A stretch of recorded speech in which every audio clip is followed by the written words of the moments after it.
Well, hello. I am here to share a very quick video with you because I've gotten this question a lot this week from you guys, and it's about classical symphony, fourth movement, everyone's nemesis. We have to learn to draw that card and say, I love playing this. So I thought instead of trying to write a lengthy email and explain this by email, I would try a little demonstration of some of the things that I use to kind of when I hit a wall and practicing this and it doesn't seem to be getting better. So as you can see, this video is very casual, but it's hopefully going to be helpful. Okay, first here's my naughty list for classical symphony. Naughty. Oof. So it's good. It's not actually in the part. It's off. It's on a separate sheet of paper, which is great because it's a very organized way for me to see it and not attach a lot of anxiety when I actually play the real excerpt. This is just nitty-gritty naughty list. So the first thing is the opening, that little thing at the opening. So for me,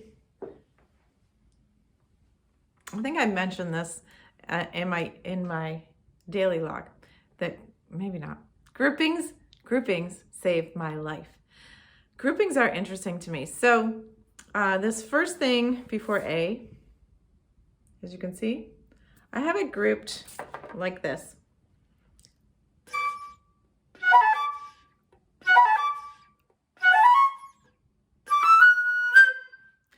And so I play the first note and then I group the next four, next four, next four, next four.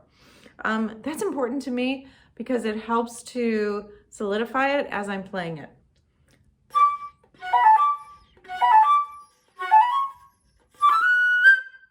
I love that FF subito. Oh, by the way, I'm using a special fingering for that, so it won't be super duper sharp. When I go from the F sharp to the G, all I do is lift my thumb. A little trick I learned. Okay, so when I'm thinking it that way, even though I put it back together,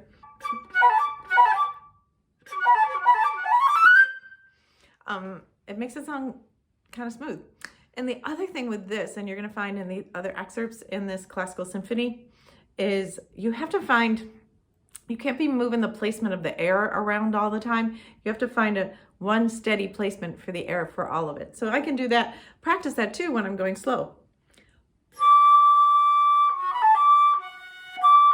There's the drop there. So if my air is too high, that note's not going to come out.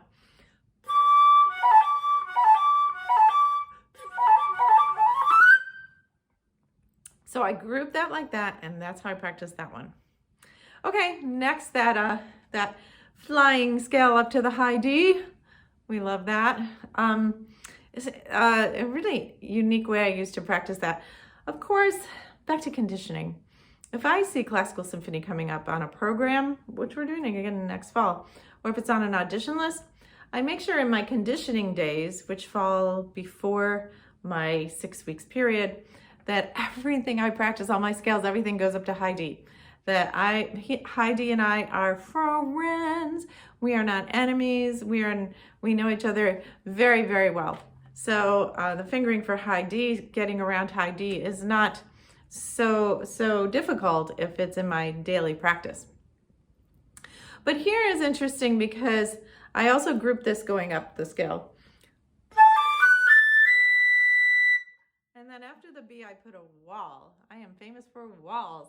I build a wall. So the wall, the effect of the wall is that your fingers play up to it, but they don't know what's coming after it. So they don't have time to tangle or get ahead of themselves. So the wall for me in this is after the beat. I can do that all day long. And so another thing I could do all day long is on the other side of the wall. It's not difficult. This is my wheelhouse. But putting those together is where I might get tripped up, where I could trip over myself. So as long as the wall is in place, no matter what speed I'm going,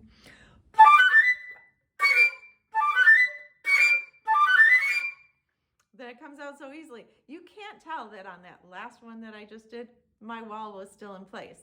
I would play up to the B, and then hop over and play the C sharp D. Another interesting thought about this, because it comes up time and time again in this excerpt, and some people, you know, like it's good one day, it's not good the next, it's inconsistent. So another good thing about this for me is just really knowing what's moving. Again, I'm like a scientist or a detective. So, oh my, I need to be taller for this. So from the A to the B, the reason I put the wall there is because the B to the C sharp really is the trickiest shift. Because look, the B has 1, 2, 3, 4. These 4 fingers down. Now the C sharp, it's like a total move. These 4 go up, and then 1, 2, 3, 4, or 4, wherever you like to put your pinky, sometimes gizmo, sometimes low C key. It's different on everyone's flute. But those are 4 completely different keys. So I go from these 4, 1, 2, 3, 4, to these 4, 1, 2, 3, 4. And the D is easy. C sharp to D is not a tricky switch. But honestly, you guys, B to C sharp requires a lot of practice. So I kind of like, I don't even need to blow into my flute to practice memorizing that shift. It's a tricky shift. There's B, 1, 2, 3, 4, 2, 1, 2, 3, 4, 4 to 4 to 4 to 4. And once I've really kind of discovered what needs to move, and I had to do it on my shoulder a lot, then I'm ready to play it. And I go from these 4 to these 4, becomes ingrained in my head through a million times of practice, like that. So I hope that's helpful for that section. Okay, let's attack the next section. Oh, I didn't put the C one on there. That for me is also groupings. The way I do this is I put the first 2 notes, like I like to say, it's in a box. Okay, so it's in its own box, and you open the box, and what pops out? A CG.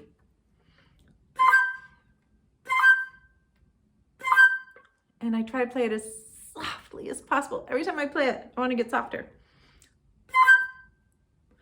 Okay, great. I'm so good at that. That box is great.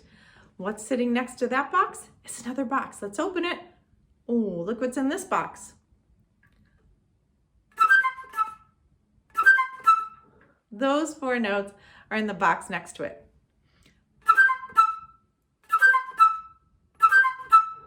So I want to perfect what's in that box. So now I have box 1 and box 2 next to each other. By box 1, box 2. Now, I don't want to take those boxes and dump all the ingredients out on the floor and then just try and pick it up and do it. What I want to do is keep the boxes separate, but I only want to open one at a time. But each time I open them, I get closer and closer to opening them right in a row.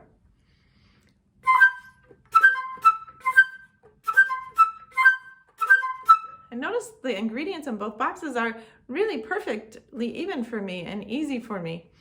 So as I get better and better at that, I still, in my mind, I'm opening 2 different boxes, but you as a listener won't be able to tell.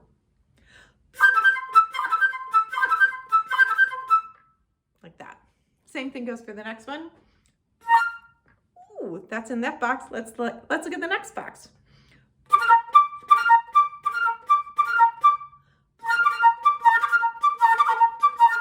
So that's how I practice that section. It's really like 2 completely different boxes, and I practice them separately, and I just bring them closer and closer to opening them together. And remember, this is just my tips. You probably have heard many different ways, and there's many clever ways to practice these. Okay, now let's talk about the solo, the little solo. K. I actually really do love this, because I found a really fun way to practice it. So this part is just crazy joyful to play. Okay, now's where it gets a little nuts.